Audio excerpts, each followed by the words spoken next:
Mjambo wa ndugu wapendwa, neema ya Bwana wetu Yesu Kristo iwe nanyi. Kwa majina ni Christian na ninafurahi kuwa pamoja nanyi katika magharibi ya leo.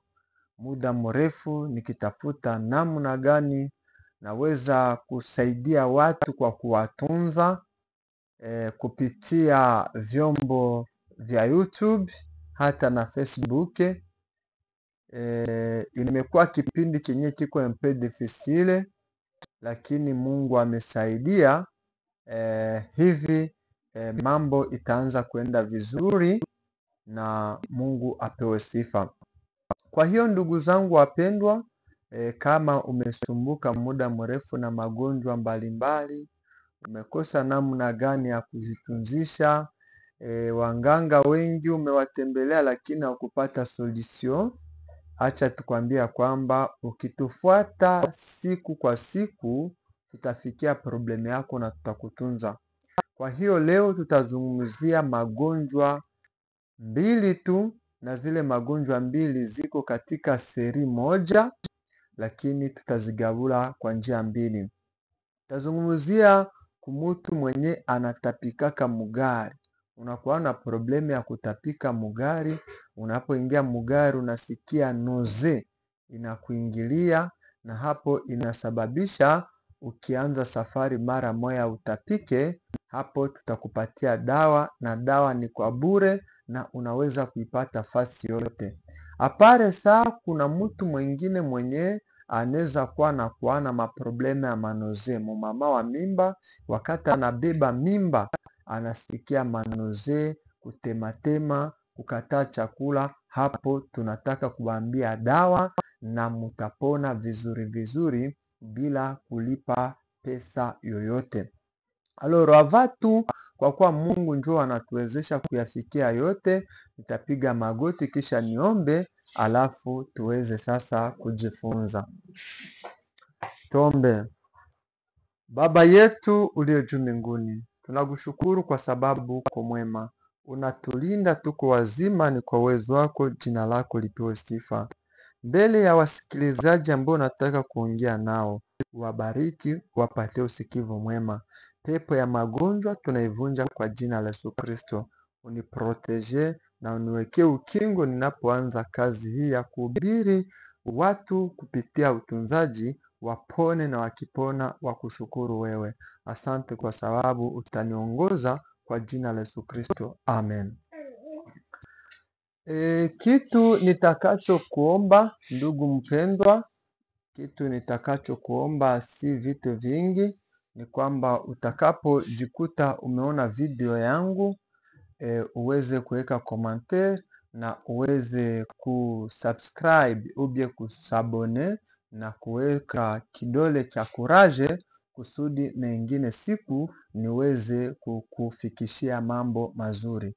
Najua siku ya leo utafurahi sana na utapenda sana, kwa sababu hii shida kama hauna hayo ndugu yako iko nayo. Asante sana. Tutatumikisha leo dawa zenye ziko tres simple, zenye kila mtu anaweza kupata kwa urahisi sana. Ya kwanza tutatumikisha majiwe.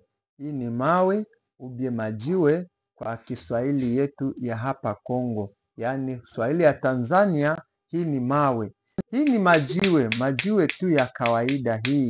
Majiwe ya kawaida, ila majiwe ambayo inazoeleka hapa kwetu Kongo ni hii ya nyeusi. Hii nyeusi ndo inazoeleka hapa kwetu Kongo. Hii ni majiwe ya kawaida.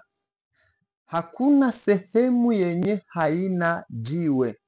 Nitarudiria, ukitoka hapo unaenda Tanzania utakutana kuna mawe. Hiyo mawe ya Tanzania ndo utumikishe.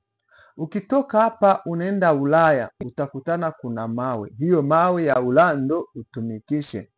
Si kusema kwamba dawa utaitosha Mwafrika mpaka uipeleke Ulaya. Hapana, dawa utaitukutana pahali popote utakapo elekea. Asante sana. Hii majiwe nimeijifunza na nimeijaribu. nimeijifunza na nimeijaribu, ni dawa kamili.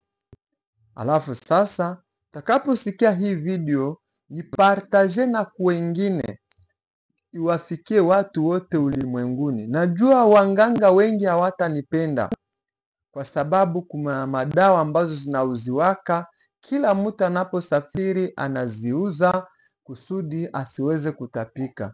Sasa ukajua hii dawa hiyo deja, kikundi cha kutengeneza hiyo dawa kitakuwa kimefanya nini? Kimeanguka. Ndio maana ninakuomba unapoipartage, upartage kwa kila mtu, naye aweze kusabone ama kuweka pia kidole, kusudi jengine vyote yenye nitakuwa nikiweka hapa akuwe na vifaidika pasipo shida. Alors, hii majiwe inatumika namna gani? Inatumika hivi.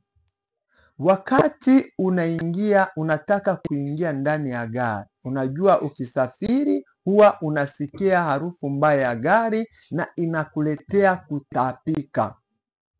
Yaani kutapika, sijui mulugha ingine vizuri ndeza ita nini, lakini mu français tunaita vomissement. Yaani kuvomir, mtu anatapika ndani ya gari. Hiyo ndo tunaenda kutunza. Nawaza hapo mumenelewa. Alafu sasa utakamata jiwe, siseme 2 ama 3, utakamata jiwe hii moja. Wakati utakuwa sasa umeingia ndani ya gari, hii jiwe moja utaichukua kwa mkono wako wa kushoto. Hivi jinsi ninachukua hivi, uchukue, baadaye ufunge mkono. Ukifunga mkono, uingie ndani ya gari. Uingie ndani ya nini? Ya gari. Hapo nakwambia kiukweli, hiyo siku hata utembee kutoka wapi ukienda safari za mbali namna gani, hautasikia hata kichefuchefu kya kutapika ndani ya gari. Nawaza atakayekuwa na swali ataniuliza ndani ya commentaire kusudi tuweze kuzungumzia mengi zaidi. Lakini hii itakusaidia, itasaidia wewe, itasaidia pia jamaa yako na mandugu na marafiki. Hapa ninamaliza. Niwakumbusha kwamba mtu akiingia ndani ya gari, baadaye ameanza kutapika, unampatia hii dawa, haitamsaidia kitu chochote. Lazima akuwe ameingia mugari akiwa nayo, ama amekala ndani ya gari kwa sababu ukaingia na uko nayo mkononi, harufu ile mbaya hautaisikia, na hapo moyo wako itakuwa kama jiwe, hautaweza kutapika. Nawaza hapo wandugu mumeweza kunisikia. Kumutu yoyote ambaye anatapika ndani ya gari, iwe ni kwenye avion ama kwenye ndege, hapo utatembea vizuri, utatapika. Hii ninamaliza. Tunaingia sasa kumutu ambaye ni mama wa mimba, anasikiaka noze, kutematema, kutapika, kusikia harufu mbaya chakula. Hiyo shida inatokana na nini? Inatokana na kwamba wakati alikuwa na mimba, kuna vitamini ambazo mtoto anazichangia na mama. Hasa kuliko mtoto akose vitamine, mama anapashwa kukosa vitamine, kwa sababu mtoto ananyonya vitamine kutoka kwa mama. Hii inasababisha hata na wengi miguu kuvimba na mambo mengine ambayo sina muda ya kuyataja hapa. Kwa hiyo sasa, hiyo shida, tuna dawa ambazo tunatumia za aina 3, ila mimi nitatumia aina moja kwa ajili ya kusema video iko ya kidogo. Labda mkitaka kujua hizo aina 3, nitaweza kuzizungumzia ndani ya video yengine itakayofuata. Aina ya kwanza nitakayotumikisha ni aina ya simple, yaani aina ya kawaida. Kitu tutakuomba ni vitu viwili. utatafuta hii ndimu, ni ndimu chungu. Baadaye unatafuta na tangauzi.